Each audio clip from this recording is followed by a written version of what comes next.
হবে, আমরা ভেতরে যাব।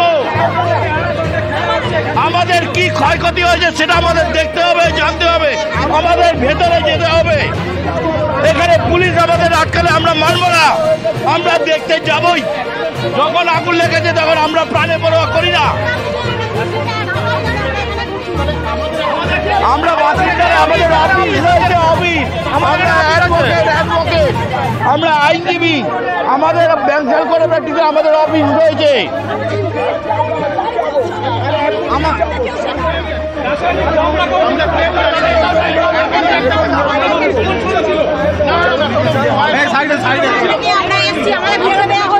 আমার অফিস ফার্স্ট ফ্লোর, আমার অফিস ফার্স্ট ফ্লোর। আমার নাম অ্যাডভোকেট। না, আমরা কেউ জানি না এই ব্যাপারে। আদৌ এখানে রাসায়নিক স্টোর করা হয় কি আছে আমরা সেটাই জানি। আমাদের বিল্ডিং এর অফিস, আমাদের বিল্ডিংটা বহুদিন কোনো মেরামতি কিছু করা হয়। হ্যাঁ, আপনাদেরকে ঢুকতে দেওয়া হচ্ছে না? আমাদের ঢুকতে দেওয়া হচ্ছে না। আমরা চাইছি শুধুমাত্র আমরা ঢুকে আমাদের চেম্বারগুলো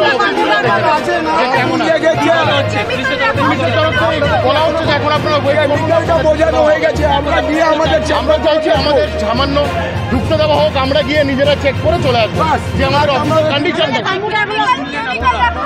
সেটা আমরা জানতাম না, আমরা কেউই জানি না। আমরা কখনো শুনছি এখানে সিলিন্ডার বাস করেছে, কখনো শুনছি কেমিক্যাল ছিল, ইনফ্লেমেবল আর্টিকেল। আমরা এই ব্যাপারে কোনো রকম কিছু অবগত নই। আমরা জানলে হয়তো চেম্বার নিতাম না। এইটা নিয়ে দ্বিতীয়বার আগুন লাগলো। এই দেখুন, এই বাড়ি আগুনে আগুনটা পুড়ে গেছে, তারপরেও কোনো কেয়ার করা হয়নি।